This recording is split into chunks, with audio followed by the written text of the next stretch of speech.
You ever tried to dim an LED with some code and just looked off? Like you're sending this super simple command, you expect a nice smooth fade, but instead you get this weird sudden flash or this ugly stutter. Well, let's dive into that, because that one simple command is the entry point to this incredible rabbit hole of engineering, one that stretches from that tiny little light all the way to the powerful motors on a flying drone. Yeah, we've all been there, right? You write a little loop to fade an LED, but it feels like it just blasts to full brightness almost instantly, and then it just hangs out up there, barely changing at all. It feels totally broken. But what's really happening is this fascinating mismatch between the clean, perfect digital world and, well, our own human eyes. The main tool we're using for this is something called pulse width modulation, or PWM. Now, instead of actually changing the voltage going to the LED, we just turn it on and off really, really fast, thousands of times a second. So at 10% duty cycle just means it's on for 10% of the time, so it looks dim. A 90% duty cycle means it's on for most of the time, so it looks bright. It's this brilliant, purely digital way to fake an analog result.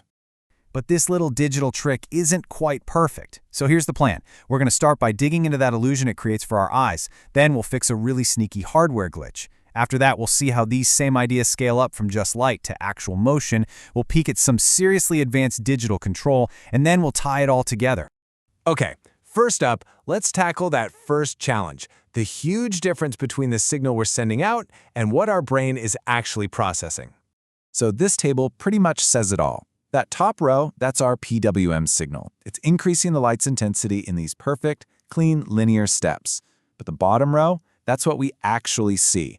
Our eyes are way more sensitive to changes in dim light, so that first little jump from 0 to 10% looks massive to us. But the final jump from 90 to 100%, we can barely even notice it. Our perception is totally nonlinear, and that's the reason our fade looks so bad. So, how do we fix this? We use this super clever technique called gamma correction. And the logic is actually pretty simple. If our eyes see light on a curve, let's just send them a signal on the opposite curve. We basically pre-distort the PWM signal, making the steps way more gradual at the dim end. The two curves just cancel each other out, and boom, to our brain, the fade looks perfectly smooth and linear. Problem solved. Now, you know how engineers are. They love a good debate. So while gamma correction is this fantastic, widely used approximation, you'll have some folks who argue for the more scientifically precise CIE 1931 lightness formula. They're both trying to do the same thing, make the digital world match our analog perception. The point is, we've solved the perception problem. But there's another bug, a much more subtle one, waiting for us right in the hardware. All right, so we've corrected for our eyes, which is great. But doing that often reveals a whole new issue, a tiny little glitch that's not in our code at all, but buried deep in the hardware itself. Okay, so imagine we want to jump our LED's brightness from, say, 20% directly to 80%. That should be instant, right? Just one command. But what happens if that command happens to arrive at exactly the wrong millisecond, like right in the middle of a PWM cycle? This logic analyzer capture shows you exactly what goes wrong. We told the chip, hey, go from 20% to 80% duty cycle, now. But look what it actually did. Because our command arrived mid-cycle, the hardware just freaked out and spat out these bizarre intermediate pulses, one at 25%, another at 83%, before it finally got to 80%. And in the real world, that's a visible and very annoying flicker. The solution to this is so elegant. It's a hardware feature called shadow registers. You can think of it like a staging area. When you send that new 80% value, it doesn't just jam it in there right away. No, it holds it in this shadow copy, and it just waits. It waits for the current cycle to finish, and only at the perfect, synchronized moment, the very first tick of the next cycle, does it apply the change. And here's the after shot. It is perfect. The duty cycle switches cleanly from 20% straight to 80%. No glitches, no flicker, no weird artifacts. It's a simple, brilliant hardware feature that guarantees our digital commands translate flawlessly into physical reality. Okay, so this is where things get really cool. We've totally mastered controlling this tiny little light. But what's amazing is that these exact same principles, PWM signals and precise timing, are what let us control something much, much bigger. That's right. The same fundamental idea of sending these rapid on-off pulses isn't just for dimming an LED. It's what's spinning the propellers on a high-performance drone at thousands of RPM. We're just scaling up the power and, of course, the complexity. See, modern drones and robots, they use these things called brushless DC motors. And unlike the simple little motors you might find in a toy, these don't have physical brushes that wear out. Instead, they're electronically commutated. That means they have 3 sets of coils inside that have to be energized in this very precise dance-like sequence to create a rotating magnetic field. The whole process is kind of like a magnetic carrot on a stick. First, the controller energizes one pair of coils. That creates a magnetic field, and the rotor's magnets get pulled toward it. But just as the rotor gets there, the controller switches to the next pair of coils, yanking the magnetic field forward again. By doing this hundreds, even thousands of times a second, it just drags the rotor along in this super smooth, incredibly powerful rotation.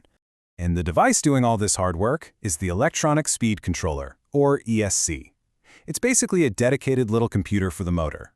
It takes a simple PWM signal, just like the one we use for our LED, and it's the thing that translates it into that complex, high-power, perfectly timed sequence that the motor needs to spin. It's the unsung hero, really. But as you can probably guess, controlling a powerful motor isn't quite as simple as just dimming a light. As we go faster and demand more precision and more efficiency, we start running headfirst into some serious physics and math. Suddenly, engineers have to wrestle with a whole new set of problems. The motor's own inductance actively fights against the controller's commands. The PWM switching creates this current ripple that just wastes energy as heat. The spinning motor itself starts acting like a generator, creating this back EMF voltage that the controller has to overcome. And getting that commutation timing wrong, even by a single microsecond, absolutely destroys your efficiency.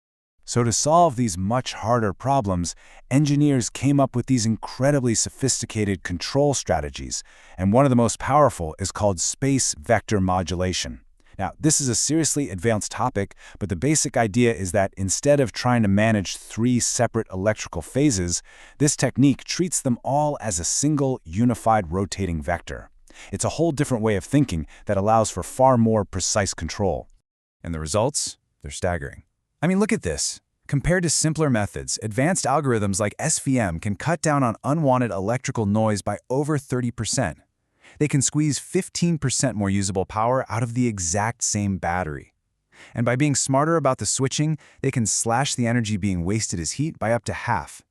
This is where pure math and physics translate directly into more power, longer flight times, and just better performance all around. So let's bring this all back home. We've gone on this pretty wild journey, from a simple flickering light all the way to a high-performance flying drone. And we did it all by just peeling back the layers hidden inside a single, simple command. Think about it. We started with the basic digital pulse of PWM.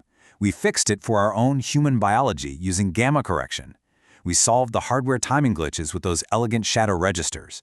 Then, we took that clean, perfect signal and used it to command powerful motors with ESCs, before finally seeing how advanced math helps us master the deep physics of it all. It's this beautiful stack of solutions, from human perception all the way down to raw power.